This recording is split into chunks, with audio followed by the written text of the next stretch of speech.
race for the Champions League spots is closer than ever, and the title is still yet to be decided. Will Slot's Liverpool or Arteta's Arsenal win the Premier League title this season? Are Man City and Chelsea hitting poor form at the wrong time? And will Bournemouth or Nottingham Forest sneak into that European elite? Welcome to a Premier League predictions special episode. My name is Meron. I'm a former head of player analysis at a football data company, and this is a game of two halves, where we blend the best of football data with tactical analysis for the ultimate football breakdowns. All the way from Liverpool through to Aston Villa, we'll be analysing the team dynamics. So that includes the form of the team, the style of the play, the manager, and the key players that could have a big impact come the end of the season. We'll deep dive into the fixture schedule for each team, so who has the toughest run-in and what are the make or break games that each team has to play. And as a bonus, we'll look at Opta Super Computer to determine who they think will win the title this season and who will pick up the rest of the Champions League spots. If you love in-depth football analysis and the content from this breakdown, make sure to hit that like and subscribe button, and let's jump into the current Premier League table. Liverpool and Arsenal seem like the favourites to battle it out at the top of the Premier League. Only 6 points between them, but Liverpool do have that game in hand against Everton at Goodison Park. Nottingham Forest are third on 47 points, little buffer between them and Chelsea on fourth place at 43 points. And then you have a cluster of teams underneath them in Man City, Newcastle and Bournemouth, only separated by 1 point. And it goes down all the way through to Aston Villa, a little bit behind them on 37 points in 8th place. And Fulham only on 36 points, 1 point behind Aston Villa. But for the purpose of this video, I'm sticking to those top 8 teams who I think will realistically have a chance of getting the Champions League. Let's start off with the title race, and we'll look at the form of these teams over the past 8 games. And you can see they're locked at the top of that table. Both on 20 points, Liverpool with a slightly better goal difference, 17 compared to Arsenal's 13. And you can see this isn't the reason why Arsenal are sort of lagging behind in the title race.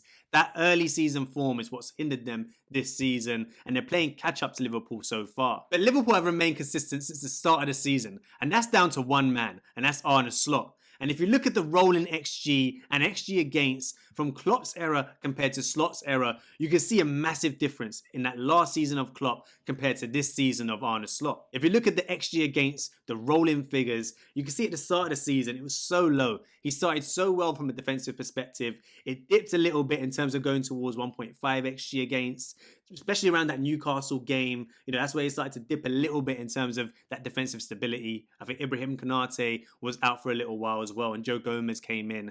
But as Konate's come back in and they got that fluency back in that defensive setup, look at the most recent games. It's some of the lowest XG recorded this season. They're first in expected goals and first in expected goals against. Everything's pointing in the right direction towards that title win. The underlying data is so good for Arne Slot, and they remain consistent throughout the whole season. In terms of injuries, Liverpool are in a good place. I think it's only Trent Alexander-Arnold that has a bit of a reoccurring issue that they need to manage. But the big players in terms of Van Dijk, Salah, they're staying fit, they're playing consistently throughout this season, and they're just in a great place at the moment in terms of performance, injuries, style of play, and just that general aura around the club. And if we talk about key players in this final run-in, of course Van Dijk and Salah are the key players that need to stay fit, need to stay consistent in their performances to maintain Liverpool's title run. But I think there's one player that they have to keep fit, and that is Ryan Gravenberch. All the other midfielders in terms of McAllister, Curtis Jones, Szoboszlai, they're more comfortable in those sort of mid to attacking areas. And Gravenberch is the one where, although the rest of them do have that ball winning ability, he's the one that has that physicality, that box to box nature, the defensive element to his game that's natural in that number 6 role. And so if he was to go out injured, I think that would be quite a big miss that's being understated at the moment. Now let's review the fixtures left in this run-in, and you can see that they have a lot of home games left. 8 of their remaining 15 games are at home. The away games are at Everton, at Goodison Park, tricky game, Man City, Villa. You know, with Emery there, the tactical acumen that he has, he can cause some trouble. Fulham is a tricky game away, and then Chelsea as well. These are all tricky games left this season. Nothing is done at this point in the season. You know, there's plenty left to play for. But what you will say is that form, you know, I don't know if they're going to drop 2-3 games and Arsenal not drop any points. And that's where they're in a really strong position. But as you can see, they do have that big home game against Arsenal, 10th of May. You can think of that as probably the title decider at that time. It will either be done by then or that's the game that might seal it for Liverpool. If they can take 3 points in that game, then the title will be done. Now let's jump into Arsenal, another title race this season. They're showing that consistency in terms of being at the top of the Premier League, but they still this season are searching for consistency. The defensive stability has been there throughout the whole of the season. They're generally quite solid, set up well, limit the opposition in terms of the XG against, but it's that attacking fluency that's been down from the last 2 seasons. No doubt down to Saka, Ben White injury down that right-hand side, Odegaard not being in the best form. You thought that Man City game would be the sort of boost they needed, and then my club Newcastle put them to bed in the EFL Cup semi-final, and you think, where's the attacking fluency going to come from? And if we look at the rolling XG versus XG against graph for Arsenal, you can see again, this is from EPL Analytics, good little Twitter site if you haven't seen it so far. And this is one way, if you look at the defensive statistics, it's probably where it needs to be. It's not too far away from last season, but it's that attacking fluency. If you look at them last season compared to this season, there's a big drop off in the total XG they're getting in games, but also that consistency. Where's their worst performance? You know, in the last season, you can see the lowest was just under 1.5, but they're dropping closer to 1 this season in certain games. And they need to rediscover that attacking form. And with that, the key players left in this title run-in are Odegaard and Havertz. Odegaard came back from injury. He missed the early part of the season, which I think hampered Arsenal towards the start of the season. But he's come back and he hasn't quite picked up that rhythm again. Maybe because Saka's not down that right-hand side. He hasn't got that outlet to play the through balls into or link up down that right-hand side with Ben White. I think that is something that he is missing. But I think in his own individual performances, he hasn't quite taken games by the scruff of the neck. And he needs to be adding to his goals and assists this season. Only 2 goals, 3 assists in this injury hit season. He needs to get that fluency back. He needs to be contributing output in terms of goals and assists. And then on goals and assists, Kai Havertz is another person that has to step up this season. They haven't gone and bought that striker in the transfer market. He's got 9 goals and 3 assists. It's a good return, but Havertz needs to start contributing more this season. It's a need. Although he might not be up to it, it's a need for them to stay in this title race. And if we jump into the fixture list in this final run-in, you can see they've got a kind one compared to other teams that I'm going to analyse later on. But they're tough games against Newcastle, Fulham, Brentford, Bournemouth. They're all at home. And that's where they're imperious in terms of that home form. The away form is a bit patchier, and they do have to face the likes of Nottingham Forest away, which is going to be tough at the City ground. Man United away, I don't know what to expect of Man United this season, but they can put up the odd performance against the big teams. Everton away at Goodison Park, the last game at Goodison Park, and then that big game away at Liverpool. And again, this is the one that could settle that title by the end of the season. But I think those games before that is where they have to pick up points. They have to keep putting pressure on Liverpool so that Liverpool don't take the foot off the gas and win games a bit more comfortably than they need to. I think this is the time where they have to put through those consistent winning runs. They haven't quite done it this season. That 5, 6, 7, 8, 9, 10 game winning run. And if they can do that, then that's what will keep them in a title run and keep that pressure on Liverpool. Now, if you're enjoying this content, make sure to like and subscribe and stay tuned for Opta's Super Computer that will predict who will finish where come the end of the season. Forest, where do we start? I think we have to start with Nuno Espirito Santo, how we set this team up in that deep low block, counter to all the modern philosophies we see out there, the high press, building out from the back, risking the ball as you progress it up the pitch. He's just reverted back to that old school. We're going to be a tight defensive unit, work hard, and hit teams in a deadly transition. And we have to start taking Nottingham Forest seriously. If you look at the form guide over the last 8 games, they're only third. You know, they're 1 point behind Liverpool and Arsenal. And if you look at the form over the last 10 matches, they're first. They picked up 25 points in the last 10 games. It's insane what they're doing. And I think we all thought when they lost 5-0 to Bournemouth, they're just going to fall away. Man City and Chelsea are going to jump above them, and then they're going to fall away into that 5th, 6th, 7th position. But they've proven it time and time again they can bounce back. And they beat Brighton 7-0 at home. And it reminds me of when Newcastle finished in the Champions League, and it can be done. And there's 2 things that they have to be wary of. They lack goals generally across the whole team. And I think games when they don't score first can be a problem for them because they have to come out a bit more from that low block and play a bit more, and that leaves them a bit more exposed on the counter-attack. I think I mentioned that in my previous Nottingham Forest video. I'll leave a card somewhere up here. But also the injuries. They don't have too many injuries. I think Hudson-Odoi is the only one out at the moment. Danilo's back in that centre midfield, back from injury, which would be a big, big boost. And if we're talking about key players left in that run-in, Chris Wood has to maintain these goals. For them to have any chance of finishing in his top 5, either that or the likes of Elanga, Hudson-Odoi have to keep contributing. But there's one player that I love watching, and I think he hasn't quite even hit form this season, and that's Morgan Gibbs-White. He's so talented, playing in that roaming playmaker role from deep all the way through to the edge of the box. He can contribute, and if he can add more goals, more assists, more chances created at the end of this season, then they'll finish in those top 4 spots, even top 5 spot into the Champions League. And if we look at the fixtures left in this final run-in, there's tricky games in here. Arsenal, Man City, Newcastle, Man United, Aston Villa, Everton, Spurs, Brentford, Crystal Palace away, Chelsea. The main thing that I would say though is that they're so high on confidence and form, and especially that form at the City ground. I don't think they'll be worried about Arsenal, Man City coming to the City ground. I think away from home against Newcastle, we struggled against them last season. They have such a big counter-attacking threat that they're good away from home as much as being good at home against these big teams. So I think that they won't be worried about anyone in this fixture list. I think they have the form and the fixtures to potentially finish in the top 5 positions come the end of the season. Now let's jump into Chelsea, and we'll start with the manager. I think Maresca's had his first season now at Chelsea. He's proven it has good tactical acumen, setting his team in a modern way. The 3 centre-backs, the double pivots, the box number 10s. It's all looking lovely, but the individual players probably haven't performed as well as they should do. And if we look at the form table, you can see why. They're 13th in the last 8 games, only picking up 9 points. They've dropped points to Everton, Fulham, Bournemouth, Crystal Palace, Ipswich away was a big loss, 2-0 away from home. And they're just not quite putting it together at this moment in time. But saying all this, they're still 4th in the Premier League.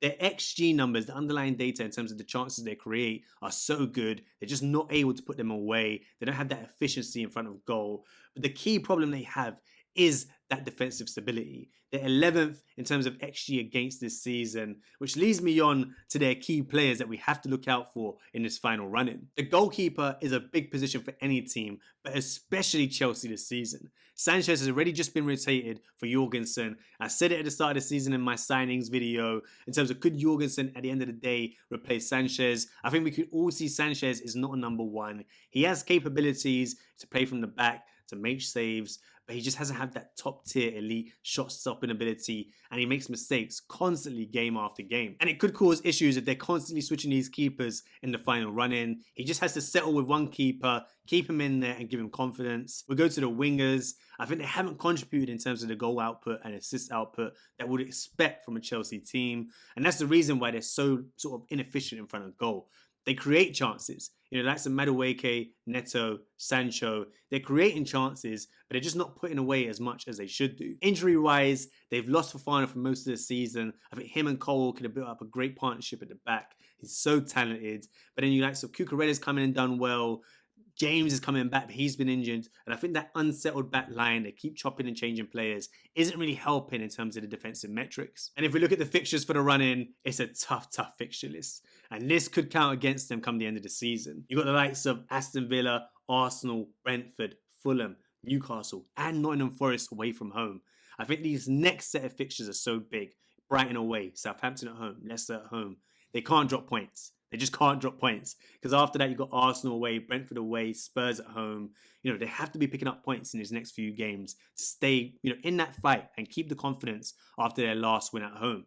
And I think this fixture list is one of the big factors for Chelsea this season that could knock them out of that top 5 position. Now let's jump into Man City, and it's not the Man City of old. This is a new Man City that we're not used to seeing, and it's a new Pep that we're not used to seeing as well. It's a season of struggle. They haven't been able to build that momentum, especially since Rodri's injury. And I think the main problem is dealing with the transitions, the counter-attacks. It's been well publicized, but they haven't got that midfielder profile to be able to deal with those counter-attacks. They haven't got the physicality in the center of the pitch. And defensively, they've had injuries left, right, and centre. They haven't been able to build that stable defensive unit. The underlying data proves this. They're 4th in terms of their XG. I don't think they have any problems scoring goals still. Not as much as they have in terms of the problems they have keeping goals from going in. They're 10th in terms of the underlying data for XG against. And I think if you look at the form in the past 8 games, they're 6th in the Premier League table.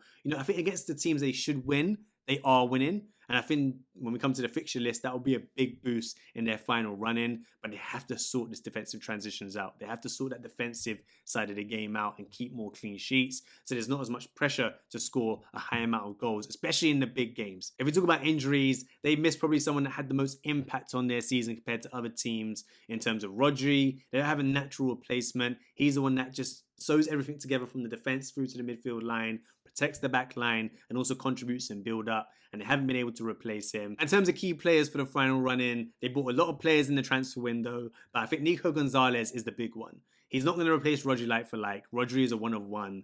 But I think if he can add that security to the back line, keep them playing in terms of the build-up, and just be there in terms of the transitions, that different physical profile compared to the midfielders they have, then it could be what secures Man City that Champions League position. In terms of the fixtures for the run-in, Man City have an okay fixture list, but these next few games are key. They've got Newcastle at home, Liverpool at home, Spurs away, and Nottingham Forest away.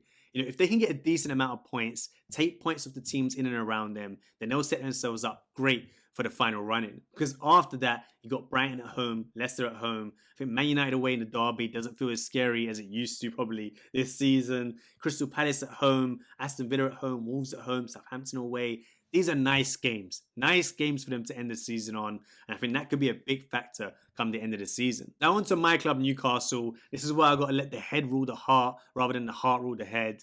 But at the start of the season, I did predict that they'll finish 4th and win the EFL Cup. I'll put some proof somewhere around me, hopefully if I can find it. What I saw coming up this season was that they had no Europe this season. Eddie Howe's proven he's a great manager. He had questions in terms of building that in-possession style of play, but the way he tailors that off-ball defensive style of play to each opposition and nullifies them has been great this season. In terms of the form table, they're 4th in the Premier League. They had a bit of patchiness in the past few games. If you look at the last 4 games, the form table doesn't look too good in terms of those losses to Fulham and Bournemouth at home.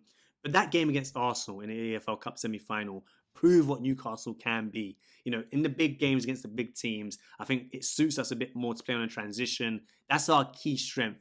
It's the games that we should win that worried me this season. But that run before Christmas, leading up to January, was where we proved we can beat the teams that we should do. And I think if we can maintain that for the rest of the season, it will stand Newcastle in good stead. In terms of the underlying data, it's good. 5th in terms of XG, 6th in terms of XG against. We're in and around that top bunch. And I think in terms of injuries, we don't have that many at the moment. We've got Callum Wilson back, Harvey Barnes coming back soon as well.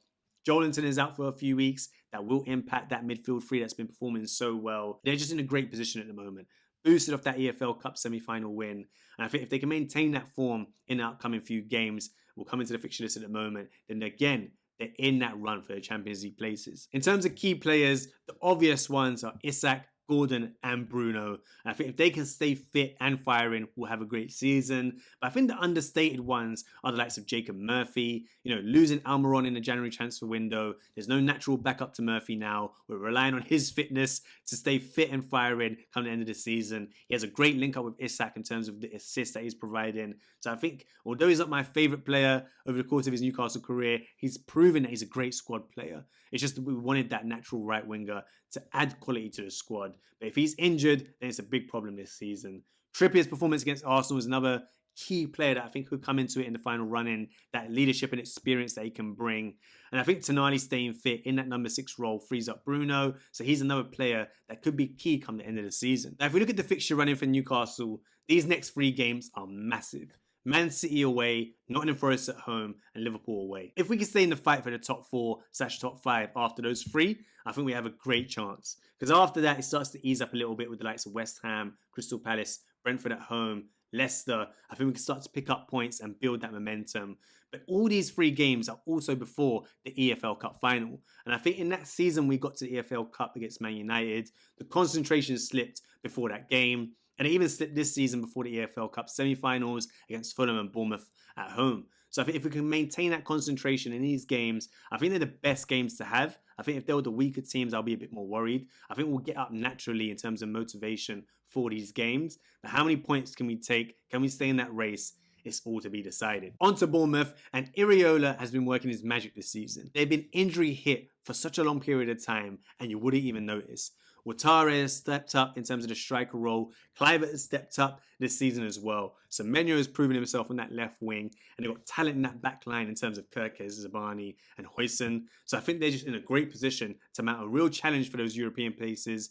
Champions League might be a stretch, but we'll see. But I think they've started really well. They have such a young, talented team playing a direct style of football that's uncomfortable for teams to play against. If you look at the form in the past 8 games, they're 5th in the Premier League table. Big wins against Newcastle, Nottingham Forest, draw against Chelsea, beating Man United away. They don't mind facing these big teams. Even against Liverpool, they lost 2-0, but they were so competitive in that match. They're so awkward to play against. But it's those matches against teams they probably should beat that's probably been the Achilles heel this season. And if you look at the underlying data, this is no fluke again.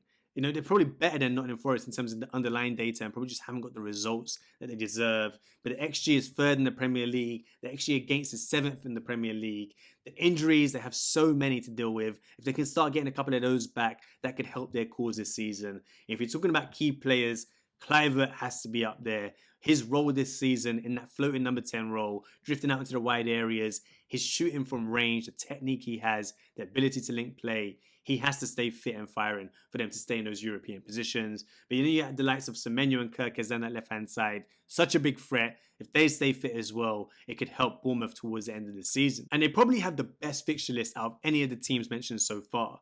If you look at the run that they have, Southampton, Wolves, Brighton, the likes of Ipswich, West Ham, Crystal Palace, they face the majority of the big teams. And the teams that they have to face, that are probably the bigger teams, they probably relish those games. But they have Spurs away, Man United at home, Arsenal away, Man City away. I think they'll be relishing these games more than fearing them. It's these games against Wolves at home, Southampton away. Like I said, it's been an Achilles heel this season. Can they maintain that concentration and that confidence and that momentum in these games? And last up, we'll talk about Aston Villa. Probably one of the best coaches in the Premier League in Emery, working his miracles over the club. Champions League has been a great one this season, but it's probably impacted their form in the Premier League. If we look at the form table for the past 8 games, they're 9th in the Premier League, 12 points. They're constantly dropping points after the Champions League games. And I think it's something where they have to maintain that consistency after those games. But the injury list is hitting them hard. The likes of Cash, Pau Torres, Mings now out injured. Diego Carlos is gone. They've lacked that fluency in that back line. I think that's led to them conceding goals. But that attacking fluency hasn't been there as well. But they've sold John Duran in this transfer window. And now Watkins is out injured as well. It's a tricky one, but it's lucky that they brought in the likes of Rashford and Marlon. Can they contribute and add the goals that they need this season? And if you look at the fixture list, it is not kind to Aston Villa. They've still got all of the big teams left to play, most of them in the top 10 or 12 teams. Chelsea, you got Brentford away, Liverpool at home, Nottingham Forest at home, Newcastle, Man City, Fulham, Bournemouth, Spurs, Man United. Hopefully they relish these big games and are able to perform. But that's a tricky set of fixtures to get consecutive points and keep them in that race for that top 5 position. Now on to the bonus section, and we'll see who Opta Super Computer predicts to win the title and finish in those top 5 positions. And no surprise here, it predicts Liverpool to win the title, giving it a 90% chance of winning the title come the end of the season. Arsenal to finish in 2nd place, only at 8 to 9% chance of winning the title, which shows how desperate their hopes have become so far this season. Man City to finish in 3rd place, Nottingham Forest to make up that top 4 and secure Champions League football for the first time in a long while for the club. And that little tight bunch of Chelsea, Newcastle and Bournemouth, it predicts them to finish in 5th, 6th and 7th, with Aston Villa just outside the European places. Now, do you agree with Opta Super Computer? Let me know down in the comments. Now on to my predicted top 5. And I don't quite have a supercomputer, but I think we can all see that the favourites to win the Premier League this season is Liverpool. I think Arsenal have too many injuries. Liverpool are in such form this moment in time. I don't think Arsenal will be able to catch them. So I have Liverpool in 1st, Arsenal in 2nd. And I've got Nottingham Forest to pit Man City to 3rd place. I think they'll finish in that top 4 regardless. It reminds me of that Newcastle run in the Champions League. They just look good in all areas. Such talented players. I think teams don't show them the respect this season that they should do. And I think if you look at how they're playing week in, week out, the underlying numbers are there in terms of the defensive setup, which will stand them in good stead. And I think their form at the City ground, how they relish those big games, I think they'll finish in that top 4 and specifically in 3rd place. I think 4th place will be Man City. I can't see a Pep Guardiola team not finishing in the top 4 and in the Champions League next season. I think the fixtures are kind. If they can get through these next few games and pick up enough points, the rest of the fixtures will work out for them. And I think the attacking players will come to the fore in those games that they should win. I don't think Villa will get in the European spots. I agree with the supercomputer. I think they'll finish in that 8th or 9th place. I think the games are too hard. The injury list is building up too much. And I don't think they'll be able to manage that Premier League season with the Champions League games they got coming up. And that leaves Chelsea, Newcastle and Bournemouth fighting out for that 5th place. And I have to probably let my heart rule my head and go with Newcastle in 5th, Chelsea in 6th and Bournemouth in 7th. There's only a couple points difference between all of those teams at the moment. And I think Chelsea's fixture list is really, really tough. I don't think they have that defensive stability to maintain that form in these big games. I think if Newcastle could string good results together in the next 3 games, those tricky games against Man City, Nottingham Forest and Liverpool, they have a nice kind of fixture list after that. I think Bournemouth will just about falter come the end of the season. I think the other teams will be a little bit stronger, but I wouldn't be surprised to see Bournemouth sneak in there as well. But I'm going to go with Chelsea in that 6th place position, Newcastle in 5th, and Bournemouth in 7th. Now make sure to check out my most recent video, hit that like and subscribe button to support the channel, and I'll see you on the next episode of A Game of Two Halves.